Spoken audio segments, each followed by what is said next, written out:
اور جن لوگوں نے کفر اپنا لیا تھا انہوں نے اپنے پیغمبروں سے کہا کہ ہم تمہیں اپنی سرزمین سے نکال کر رہیں گے ورنہ تمہیں ہمارے دین میں واپس آنا پڑے گا۔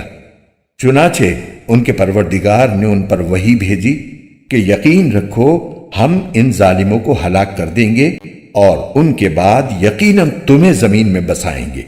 یہ ہے ہر اس شخص کا صلہ جو میرے سامنے کھڑا ہونے کا خوف رکھتا اور میری وعید سے ڈرتا ہو۔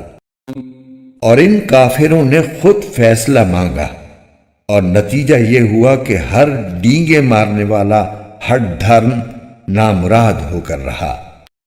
اس کے آگے جہنم ہے اور وہاں اسے پیپ کا پانی پلایا جائے گا، وہ اسے گھونٹ گھونٹ کر کے پیے گا اور اسے ایسا محسوس ہوگا کہ وہ اسے حلق سے اتار نہیں سکے گا۔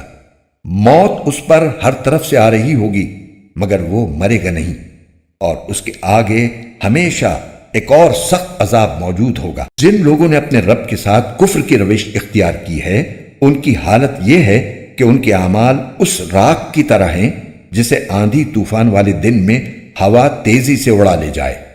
انہوں نے جو کچھ کمائی کی ہوگی اس میں سے کچھ ان کے ہاتھ نہیں آئے گا۔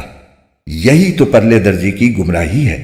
کیا تمہیں یہ بات نظر نہیں آتی کہ اللہ نے آسمانوں اور زمین کو برحق مقصد سے پیدا کیا ہے؟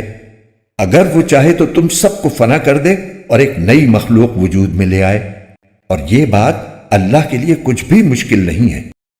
اور یہ سب لوگ اللہ کے آگے پیش ہوں گے، پھر جو لوگ دنیا میں کمزور تھے وہ بڑائی بگھارنے والوں سے کہیں گے کہ ہم تو تمہارے پیچھے چلنے والے لوگ تھے، تو کیا اب تم ہمیں اللہ کے عذاب سے کچھ بچا لو گے؟ وہ کہیں گے اگر اللہ نے ہمیں ہدایت دی ہوتی تو ہم بھی تمہیں ہدایت دے دیتے، چاہے ہم چیخیں چلائیں یا صبر کریں دونوں صورتیں ہمارے لیے برابر ہیں، ہمارے لیے چھٹکارے کا کوئی راستہ نہیں۔